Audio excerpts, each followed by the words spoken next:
5, 4, 3, 2, 1, 0. Weekend confirmed. Ignition. Liftoff. Liftoff. Hey everybody, Weekend Confirmed question of the week. I'm Garnett Lee. Got another question for you, but first, if you want to get your questions to us, hit us up on Facebook or on Twitter. And that's what Strembitsky did with this week's question for me. He says, do you think the Final Fantasy series has lost its status as the best Japanese RPG, and do you think it still has life left? So I guess the question is a little larger probably, because Final Fantasy has really become the iconic Japanese role-playing game. And I guess the bigger question I'd ask is, if it's not, what game would have taken its place? So I'd like to just start the argument by saying there is no game to take its place. So let's say that Final Fantasy still is that iconic Japanese role-playing game. The bigger question, or big problem to me, I was just talking to Ryan about this, is I think that it sort of highlights how in the last couple of years, as Japanese game developers have faced a struggle globalizing their games, that they become a lot concerned about, well, how do I make a good Western game? What is it that makes a good Western game? And this is one of those cases, sort of like when player testing becomes too much a part of the design.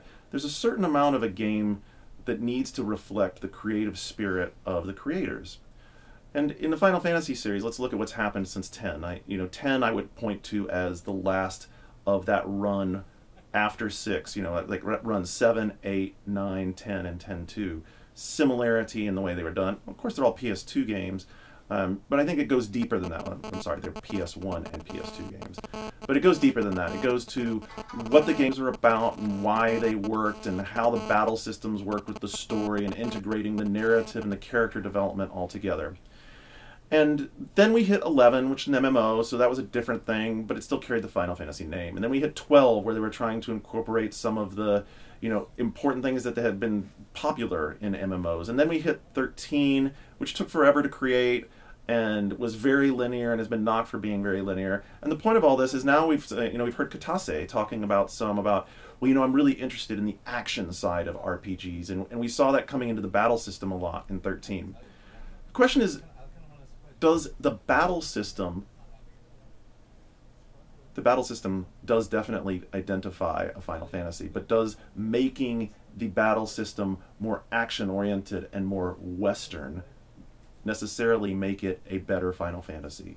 I think that it really goes back to me of what would make a great Final Fantasy, and what would make a great Final Fantasy, I was thinking about this just the other day, is great magic system, unique elements to it. So we had materia, we had the draws, and people loved or hated the draw system, but the draw system was, had a neat identity to it.